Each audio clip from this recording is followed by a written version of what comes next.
अपना सब ग्रुप रे।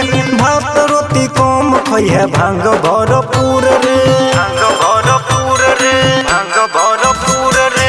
महाकाल का छियै अपना सब ग्रुप रे।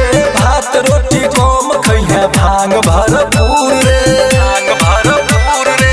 भैर सावन बौआ तू रहिहे बम बम रे, माइर के चिलम के दम रे। महाकाल के छियै ग्रुप रे। भैर सावन भैर गाजा धुक रे। महाकाल के छियै ग्रुप रे। भैर सावन भैर गाजा धुक रे।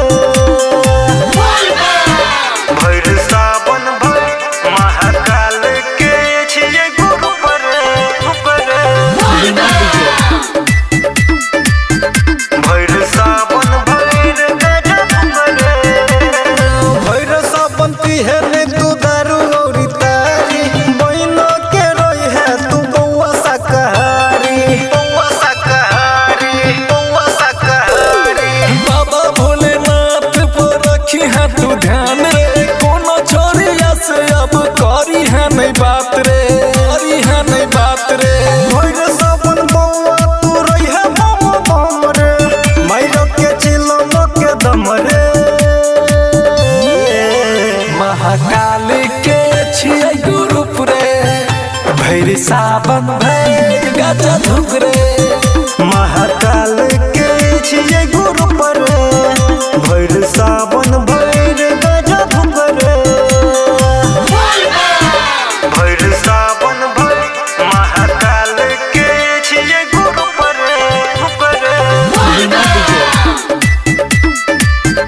भैर सावन भैर गाजा धुक रे। बाबा भोलेनाथ के छै महिमा महान रे, इनके कृपा से चले दुनिया जहान रे, दुनिया जहान रे, दुनिया जहान रे। भैर सावन रखी है तू गाजा भांग साथ में। कोनो छोरिया का तू नहीं फंसी है रे बात में, फंसी है रे बात में। भैर सावन बौआ तू रही है बम बम रे, माइर के चिलम के दम रे। महाकाल के छियै ग्रुप रे। भैर सावन भैर गाजा धुक रे।